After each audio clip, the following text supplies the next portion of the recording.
All right, guys. Making a quick breakdowns video about all the fights that are happening at UFC Qatar. And when I say quick, I mean quick, right? And I'm going to give you a breakdown. I'm going to give you the juice. And if you want to see my most confident picks, I already posted it. You can subscribe to my channel while you're at it, please. That would help me a lot. I'm trying to get to 100 subscribers by the end of November. That would be very helpful.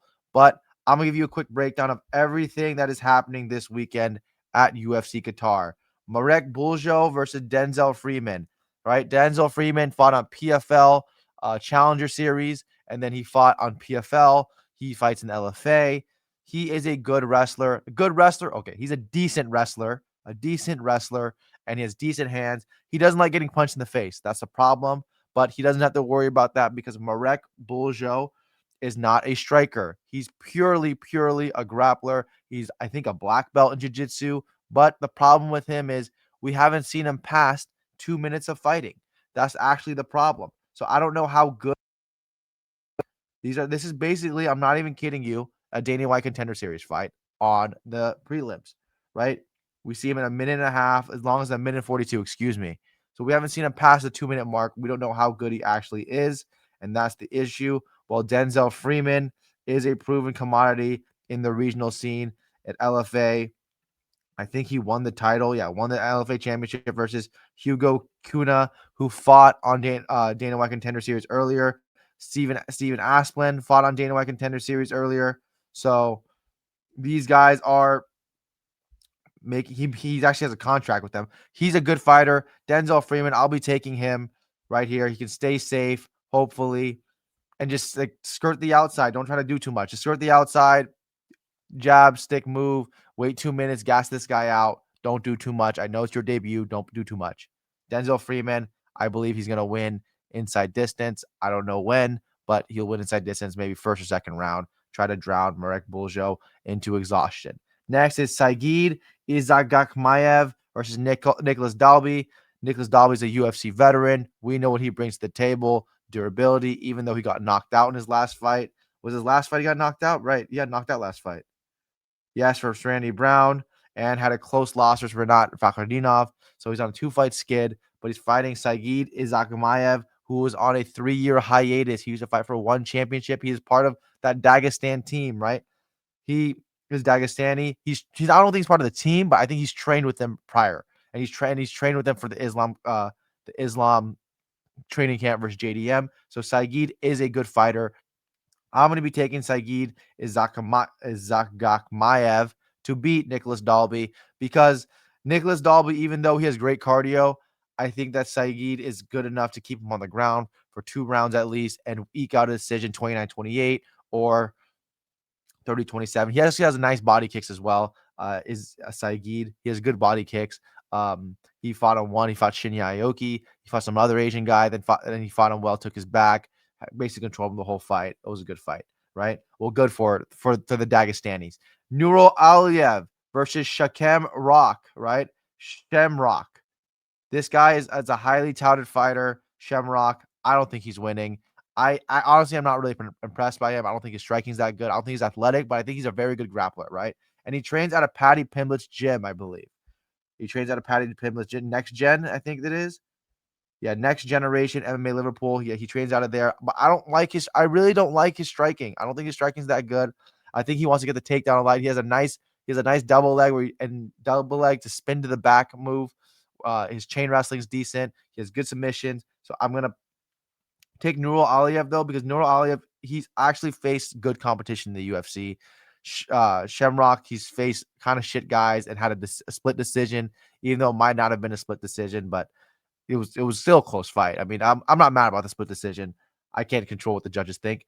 Nurul Aliev is a good fighter though. He can stay safe. He gets on top, and he's a really good wrestler. I expect him to win this fight. He's probably a massive favorite. I'm going to take it to win this fight. I'm guessing like minus 300. Yeah, minus 340. Exactly. Ryan Loder versus Ismail Naurdiev. Ismail Naurdiev is not Moroccan. I'm Moroccan. He lives in Morocco, but he's representing Morocco, so I'm okay with that only if he wins. But Ismail Naurdiev is a very talented striker, right? He used to fight in the UFC. Then he came back. I think he fought Jun Young Park. Now he's back in the UFC again, and he gassed out his last fight. He gassed out badly. Yeah, Jun Young Park. He gassed out badly his last fight. He was styling on Iron Turtle early, but he doesn't have to worry about that because Ryan Loder has no fucking striking. It's so bad. Almakhan looked like freaking world-class Mike Tyson out there, freaking boxing Ryan Loder's head off when in reality Bakoev doesn't have great striking and got destroyed by world-class kickboxer Bulgari, which is actually not that bad of a loss. But he couldn't take down Bulgari. Whatever. That's not even the fight. But Ryan Loder cannot strike at all. I'm taking Ishmael Naurdiev. I'm taking this inside the distance as well because if he gets on top, Ishmael Naurdiev is quitting before he's quit. Yeah, I saw it versus Jun Young Park. You saw the quit in him when he gets tired. I would probably take the under 2.5, but I also take Ishmael Naurdiev. I think he wins by KO. I think Ryan Loder is not a fighter. I think he's a wrestler, but not a fighter. Next is Beksat Almakhan versus Alexandre Topuria. Beksat Almakhan is going to smash this guy. I don't understand the infatuation of Alexandre Topuria. I know he looks like his brother, kinda. I know he has the same stance as his brother, but he's not as good as his brother. And it's not even close. He's not quick twitch like Ilya is. He's not as quick fast. He's not as fast. He's not as mobile. His defense isn't as good. Beksat has very good timing, very good punching power, and very good range and striking. So I like Beksat in this fight. And people are gonna say Topuria has good takedowns. Him and his brother, they're BJJ guys. They have good wrestling. No, man. Beksat Almakhan does not get taken down. He got taken down by Umar Nurmagomedov. Yes, I understand. Umar Nurmagomedov take him down. That guy just fought Marab to a 48-47 decision, right? And he knocked down Umar. So Umar took him down, took Marab to a 48-47 decision, and Beksat is now can't wrestle. He can't wrestle. So I'm taking Beksat Almakhan. I think he's going to smash Topuria. I think he's going to KO him, honestly. If it doesn't KO him, then he's just going to work him for 3 rounds and just beat him that way. Next is Kyoji Horiguchi, Tagir Ulanbekov. Kyoji Horiguchi was in the UFC prior. Then now he moved out. He was at Ryzen and Bellator. And now Tagir Ulanbekov is fighting him. And I think I'm going to take Tagir in this fight. Tagir is just too long. He's in his prime. Kyoji Horiguchi is old now. How old is Kyoji? He's 35 years old, and that's very old thinking about it for a 125er, where most champions at that age they can't win, right? I think since 2014, no one over 35 years old has won a belt, whatever. But they're not fighting for a belt. But Horiguchi, I'm saying, is old, right? It doesn't be helping old in that division. Maybe if you're a heavyweight, it helps. But Tagir Ulanbekov is rangy. Kyoji Horiguchi likes to stand in a wide karate stance.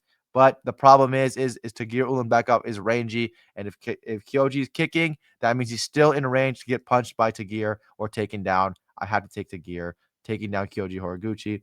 Kyoji Horiguchi also lost to the world famous Patchy Mix. There it is. He lost to Patchy Mix. That's a bad loss in hindsight now. And he got controlled the whole fight, right? That's the bad loss in hindsight. I'm taking Tagir. Tagir is probably a massive bet. Minus 190, yeah. He's a pretty sizable favorite.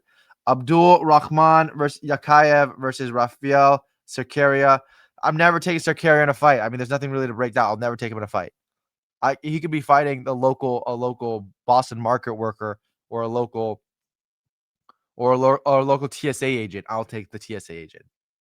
Cerqueira is not built for fighting. He's not built for fighting. That's just what it is. I'm not taking him. I'll never take him. Give me Yakhyaev. I didn't watch a single tape study on Yakhyaev. That's the only person I haven't watched. And I'm taking him because I'm like, why would I ever take Cerqueira anyways? There's nothing to talk about. He's minus 1,000 favorite. Yeah, take Yakhyaev. Take him to win by KO. If he KOs people, take him by KO. If he submits people, take him by submission. What does he do? He does both and both, half and half. Probably I would take him by KO, right? Because I think Cerqueira has ever been submitted. Nope, take him by KO. That's a good play right there. We're taking that. Yakhyaev win by KO first round. Luke Riley versus Bogdan Grad. Luke Riley isn't as good as people see. I mean, I see a lot of hype around him on X and on TikTok, on Instagram. A lot of hype about this Luke Riley kid. Trains with Patty the Batty. I don't see it. People like this guy's an elite striker. I don't see it. I don't see the elite striker. I don't see it. I think his jab is not fast. It's not snappy. Um, I think he has decent timing on his two. After a while, it took him in the second fight. He fought some like Arab dude or some like OV, and Luke Riley took a while for him to finish him. The guy got tired.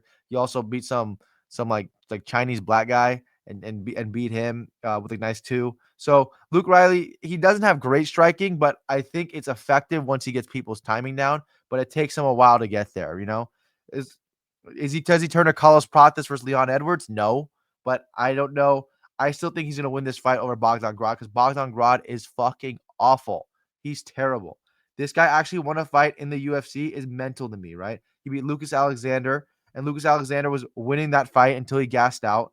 Muhammad Naimov smashed him for 3 rounds, right?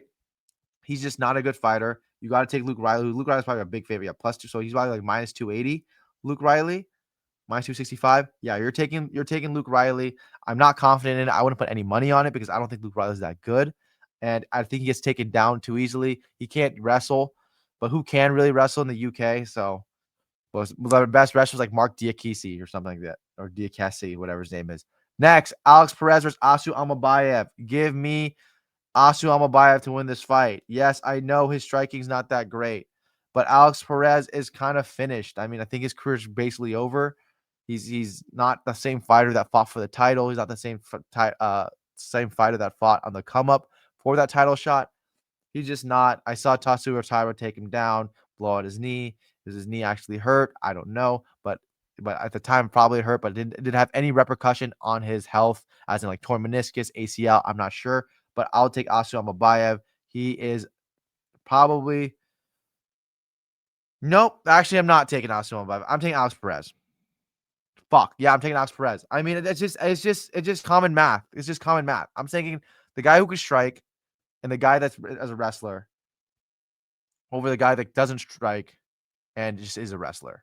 I'll take Alex Perez. I think he can stuff a couple takedowns. That's if he's healthy. I wouldn't put money on it. I wouldn't put money on it at all. But I'll probably say Alex Perez is going to win this fight because I think that he's just better. I think he's just. I don't think Asu Almabayev is that good as everybody thinks he is, right? And he's really small for the division as well. He's 5'4", while Alex Perez is 5'6", and Alex Perez is like a stocky 5'6", right?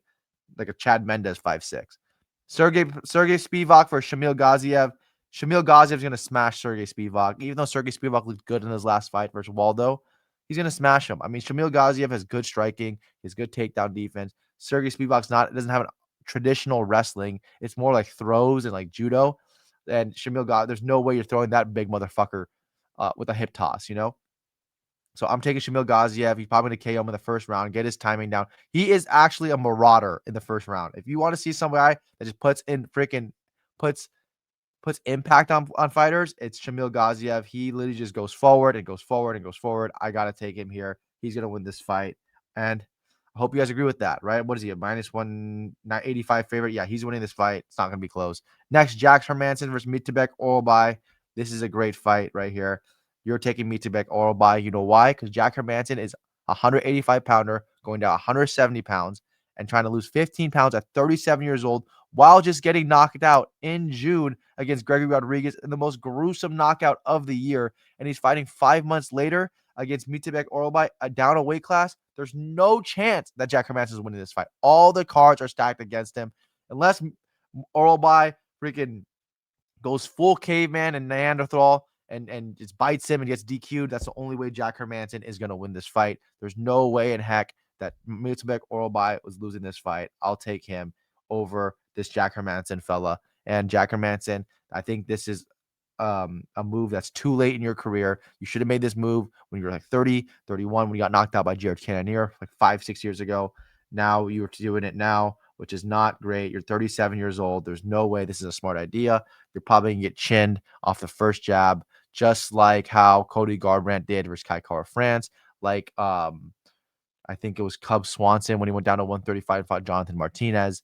Like you can't hold up with that weight cut, especially at 37 years old. You don't move down in weights.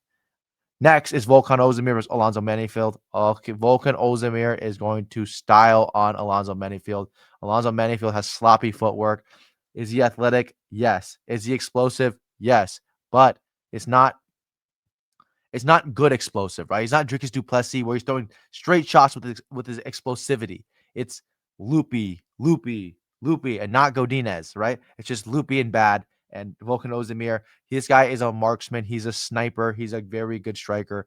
You're not going to knock him out. Only person that's knocked him out is Yuri, and the other one was Daniel Cormier via TKO on the ground. I think it was mounted. I think it was crucifix. But Volkan Oezdemir doesn't get knocked out. He's going to style on Alonzo Menifield. He just fought Carlos Olberg, where people thought he won. I thought it was a close fight. I don't know if he won, but I thought it was a close fight. I like Volkan Oezdemir here to demolish Alonzo Menifield. Just counter him with a nice 2 or something, knock him out. Easy, quick. That's what Volkan Oezdemir is going to do. Next is Bilal Muhammad versus Ian Machado Garry, your co-main event. Give me Bilal Muhammad over Ian Garry. I was thinking Ian Garry this whole time, and especially after the last card, I thought last card as in UFC 322, I thought for sure I'm going with Ian Garry. Give me a second, please. Yep. I thought I was going with Ian Garry, but nope, I'm not going with Ian Garry. I'm thinking the new guard of welterweight is here now, right? Bilal, sayonara. Leon, sayonara. Edwards, sayonara. Oh, he's the same person. Usman, sayonara. Brady, see you later. All these guys are going. They're 30 plus years old. We need the new regime to come in at welterweight. But I'm looking at this fight, and I'm looking, and I'm looking. And I'm like, fuck, man. I don't know how Ian Garry is going to win this fight. Bilal is very technical on the feet. People sleep on Bilal striking. It's nice. He's nice with it. I'm telling you, he's nice with it. I know Jack kind of was doing him dirty and with the ping ping ping, slip ping ping ping, whatever he was doing, right? It was nasty. I'm not saying that Bilal is JDM level or Ian Machado Garry's level. I'm saying Bilal is good enough to stay safe there and apply pressure to force a guy that usually already goes backwards like Ian Garry. Ian Garry moves in a circle, a huge circle. Every single time he fights, he circles around the warning track of the cage, right? Behind the black line. And that's what Ian Garry does. And Bilal Muhammad is a master at clinch fighting. He's a very good clinch fighter. Even if he doesn't take down Ian Garry, he's going to try to train wrestle, not chain wrestle like he's a Dagestani, but chain wrestle, try to trip him, put his heavy chest, his big chest over the top of Ian Garry and suffocate him and drown him. That's what's going to happen, I believe. I think Ian Garry's maybe not going to get tired, but I think he's going to get frustrated. He goes, why can't I get this guy off of me? Why is he so fucking heavy on top of me? And Bilal Muhammad has great cardio. And maybe if this is a 5-round fight, I'll feel way more confident about Bilal Muhammad. But I have to take him here. I think he is the better fighter still. And I don't even care that he was a former champion. I just looked at the matchup and I'm like, I thought Ian Garry had it. I'm like, I don't know how he's gonna win. Maybe if he head kicks him, but like, what else can he really do? Bilal has he has solid striking defense. He has solid striking, and he has good pressure and a good pace. So I gotta take Bilal Muhammad. Next is Arman Tsarukyan versus Dan Hooker.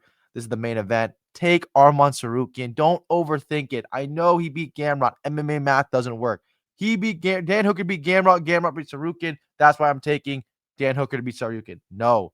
Tsarukyan is a much better fighter than Gamrot, right? A much better. He was just trapped into Gamrot's game because he got ego checked because Gamrot kept on trying to take him down. And he was like, what the fuck you trying to take me down, homie? And then Arman Tsarukyan tried to take him down when he shouldn't have. And Gamrot and him were just having a scramble fest, which was not good for Arman Tsarukyan, who got a little bit gassed. Arman Tsarukyan is a much better fighter than Gamrot, though. And Dan Hooker was realistically losing that whole fight until like 3 or 4 big moments. He pulled the Cheeto Vera. This is what Cheeto Vera does, right? Versus Rob Font, he'll lose for 40 of the 25-minute fight. He'll lose for 22 minutes, but the 3 minutes he wins it, and that wins him the fight. That's what he does. And 3 minutes, as in a minute in the first, a minute in the second, a minute in the third, a minute in the fifth. He wins 48-47. That's how Cheeto Vera wins fights, and that's how Dan Hooker won the fight versus Mateusz Gamrot. Mateusz Gamrot was doing all this work for 4 minutes. Dan Hooker wobbles him with a hook, wobbles him with a jab. Something like that happens, and Dan Hooker ends up being the victorious in that matchup. And Arman Tsarukyan is going to beat Dan Hooker because he's going to take him down and he's going to keep him down. The reason why Gamrot could not keep Dan Hooker down is because Gamrot over scrambles and Arman Tsarukyan doesn't. Arman Tsarukyan stays on top, stays heavy, puts pressure on them, and nice ground and pound like he did versus Joel Alvarez, and nice ground and pound like he did versus Charles Oliveira, where he cut him up as well. Arman Tsarukyan is going to either KO this guy or head and arm choke him. I believe he's going to submit him, but Arman Tsarukyan by TKO ground and pound isn't that bad of a look as well. I like him to win this fight. Hope you guys enjoyed this breakdown. Like and subscribe. Thank you so much.